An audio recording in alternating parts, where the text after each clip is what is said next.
From the news desk of Diamond 88.7 FM Ilorin, this is News in the Hour.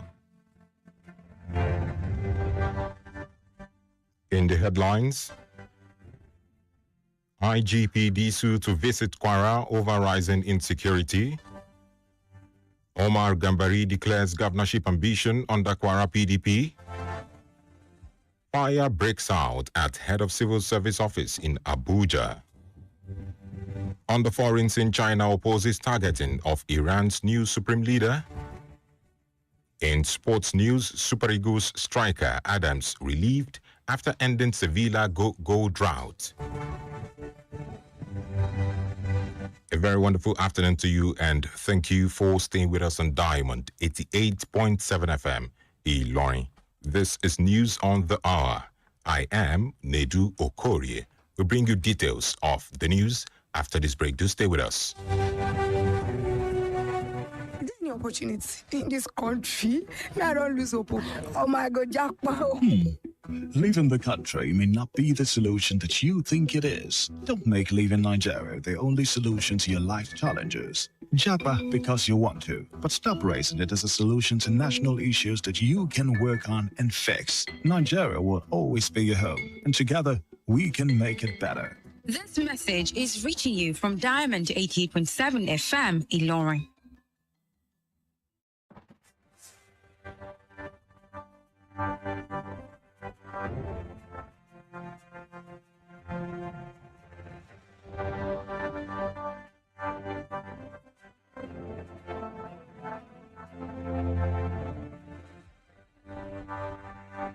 And you're welcome back from that short break. Please do note that you can listen to us via our website on www.diamondfm.net.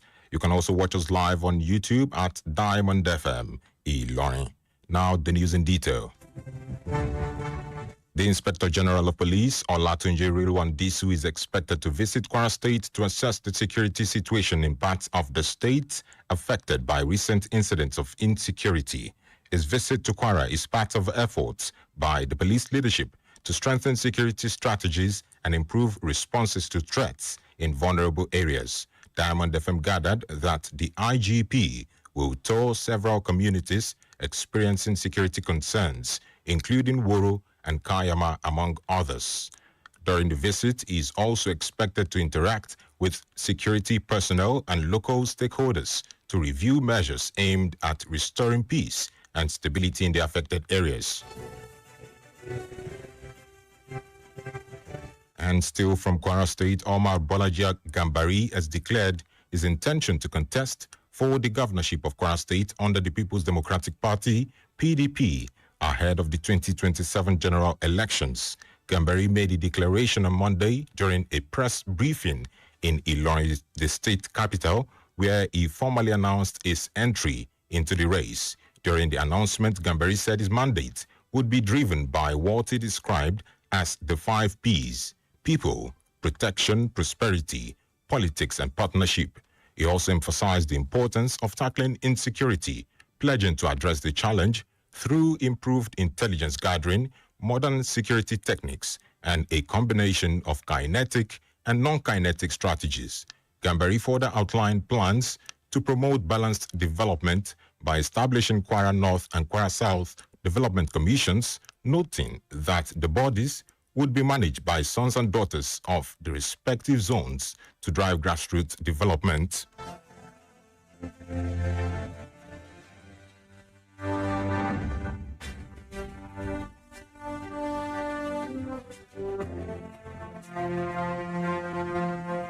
The Court of Appeal has dismissed an appeal filed by a faction of the People's Democratic Party led by former Minister of Special Duties Kabiru Turaki SAN, challenging the jurisdiction of the Federal High Court over a suit concerning the party's planned convention in Ibadan.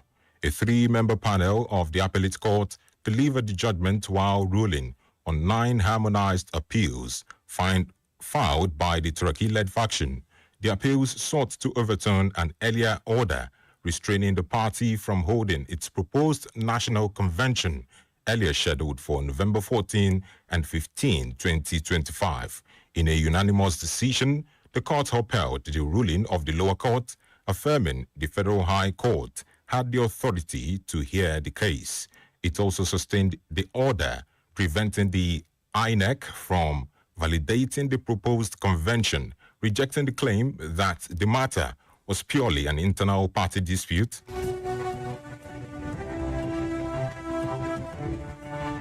A fire incident erupted on Monday morning at a section of the office of the head of the Civil Service of the Federation building in Abuja. The blaze reportedly occurred at Section C of the multi-story structure located within the Federal Secretariat complex. The media department of the office of the head of the Civil Service of the Federation confirmed the incident, stating that the fire was limited to Section C of the building. Authorities added that emergency officials responded to the inferno, noting that further details would be provided as more information becomes available.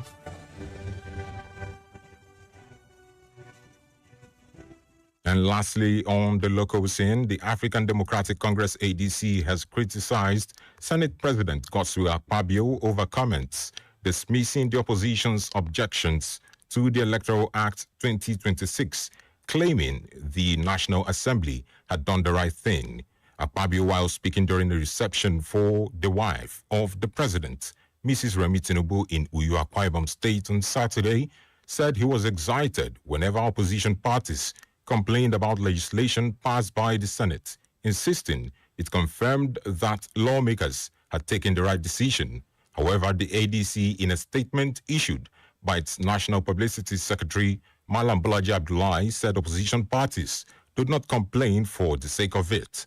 The party argued that certain provisions in the new electoral law were deliberately introduced to cripple other political parties, undermine Nigeria's democracy, and damage the country's reputation in the international community.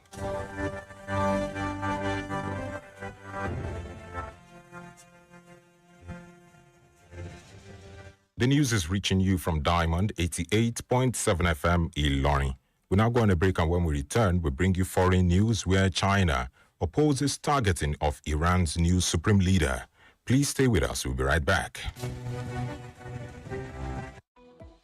Follow us on social media, Facebook, Twitter, and Instagram at Diamond 87 FM. Diamond FM, shining supreme.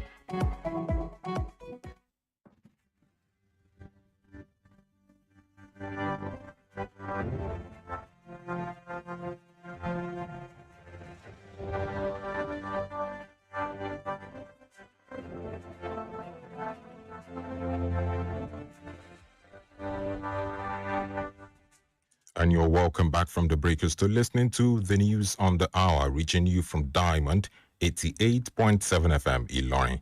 We now move on to the foreign scene.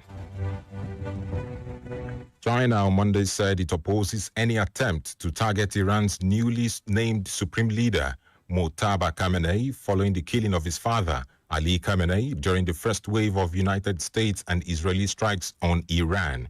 Israel's military had earlier threatened to target any successor to the late Iranian leader, while the U.S. President Donald Trump reportedly dismissed Mojtaba Khamenei as a lightweight and insisted Washington should have a role in determining Iran's next leader. Reacting to the development, Chinese Foreign Ministry spokesman Guo Jiakun said Iran's decision to appoint Mojtaba Khamenei was a domestic matter based on its constitution. He further stressed that China opposes interference in other countries' internal affairs and called for respect for Iran's sovereignty, security, and territorial integrity.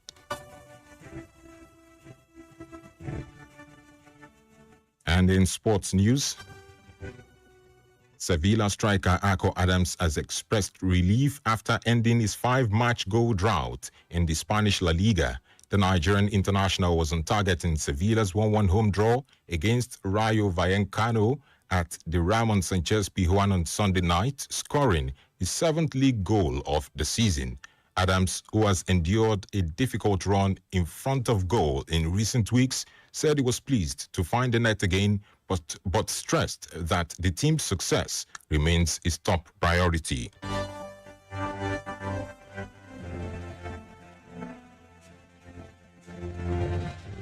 And with that, we've come to the end of News on the Hour. But before we go, here is the recap of the major highlights. IGPD to visit Kwara over rising insecurity. Omar Gambari declares governorship ambition under Kwara PDP. Fire breaks out at head of civil service office in Abuja. On the foreign scene, China opposes targeting of Iran's new supreme leader. In sports news, we told you that Super Eagles striker Adams relieved after ending Sevilla goal drought. In our Today in History, did you know that on this day in 2013, former President Goodluck Jonathan renamed the Federal Ministry of Trade and Investment as the Ministry of Industry, Trade and Investment? Now you know. For news coverage or information about happenings around you, kindly contact Diamond FM newsroom number on 0916-062-7526. 0916-062-7526. Join us at 3 p.m. for News Flash and for a comprehensive bulletin at 5 p.m. The News on the Hour was edited by Adeyemi Adewale. My name is NEDU OKORIE. Thank you for listening to your Shining Supreme station, and stand by for the News on the Hour in Yoruba language. A wonderful afternoon to you. Want to know